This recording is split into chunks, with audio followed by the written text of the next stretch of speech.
US drone da Thao Heithakhiba Russian pilot sing state ki Thakta Ekai Khumnaba Utkhre Black Sea ki mathakta US drone ama crash tawhankiba chayol asida thokiba thokdok ama da yawkiba pilot sing adu Ekai Khumnaba Utkhre haina ngarang Russia ki Defense Ministry na phongdokre drone adu da Russia ki military jet sing na apan ba pikhibani haiba adu utpa footage adu Washington na sagol sel numita phongki adubo aircraft adu masana control tawba ngamkhidabadage crash tawkibani haina Moscow na haikhe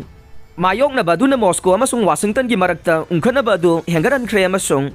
US amasung Russia gi military ge senior official singi marakta atang phone call ama phauba tawhan khre Russia gi temporary airspace thugai gadabadage American MQ-9 drone ama mangjong na thingkhiba Su-27 pilot sing aduda Russia gi defense minister Sergei Shoigu na state award sing pi khre haina ministry aduna hai khre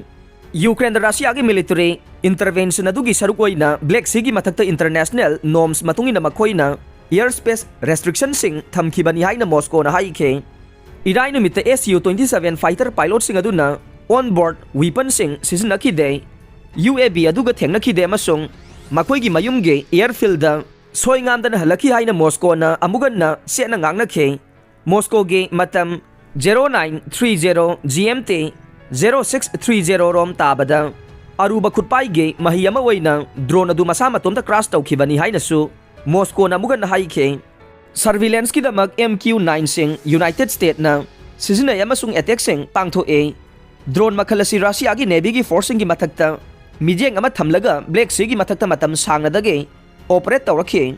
thawdok adu gi matungda su makhoina drone sing adu makhata na paikhigani amasung international law na yaba mafam pumnamakta operate tawkhigani haina Washington na haikhe